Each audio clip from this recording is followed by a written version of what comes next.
Thank you, Robert, for the welcome, and happy Sabbath, everyone. Happy Sabbath.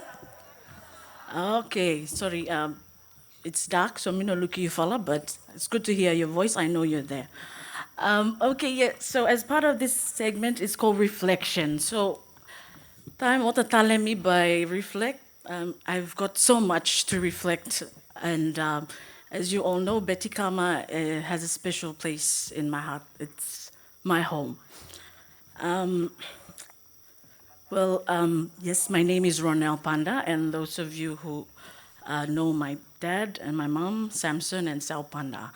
And my dad used to be a teacher here and a principal as well.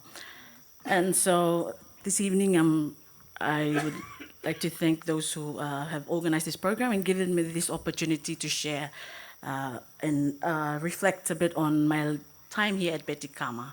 So as I've said before, I grew up here. Actually, I was born here in Betikama when my dad was a teacher. My grandfather studied here in Betikama and also worked as a cook, late Timothy Motoa.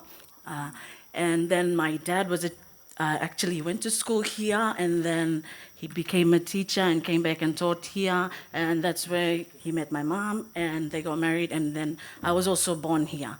So I grew up here and also I was a student here. So that's a lot of things to reflect on. And as I said, so Betikama is a special place to me. And coming back here, I always love to see this place again and meeting up with, because as a child, when you grow up, all those who have gone studied here seem to know you because we are part of the school family here. So there's so many people I have met throughout my life, and that's one of the greatest things that I am happy that I've grown up in a missionary home and my dad being a teacher here. So as I said before, I grew up here and then as a child and then studying here. And I think one of the things that Betty Kama has really done for me is actually shaped me and molded me into what I am today. And everything that I have achieved in my life today, I can credit back to Betty Kama. And especially, I mean, this evening it's a Friday evening and we're in the Sabbath hours. And I just want to emphasize what Betty Kama has done in terms of my spiritual life. Growing up here, we go to church every Sabbath and also worship in the morning, in the evening has become part of our lives. And one of the things I've developed in church as well is my singing talent. And that is one blessing from God that I thank Him for giving to me, which I have used to share with other people over the years. And I credit that to Betty Kama, standing up there in front of that chapel and singing. Those were my first times when I started to sing and then continued later on.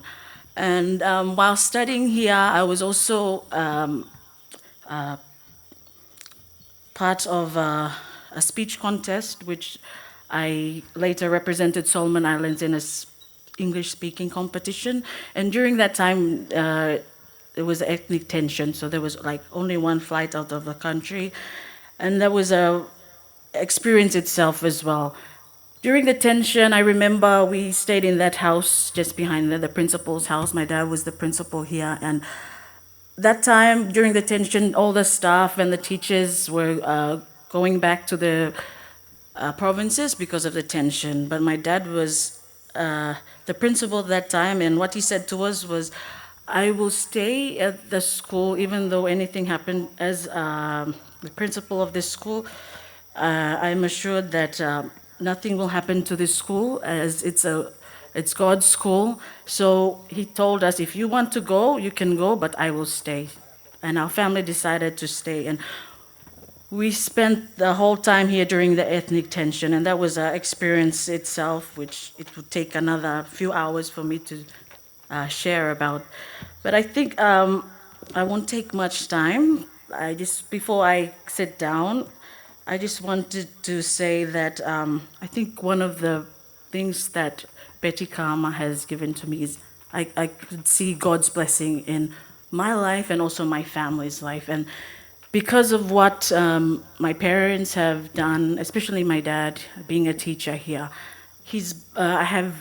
I can say that I've really experienced God's blessing, and that has passed down to me myself in being who I am today. And Betikama has the programs, everything that Betikama has done in my life has made me who I am today and what I am today. And especially, I just want to give credit to God for everything that He has done and all the blessings that He has given to me. And I hope that you students here, you'll hear a lot more reflections. Some will be good, some will be bad, but what I want to leave with you tonight is never forget that God, we should put God first in everything we do, and you will see things will come, and you will experience a lot of things. And if you continue to put God first in your life, He will continue to bless you no matter what happens in your life. I think that's all for my reflection. Thank you.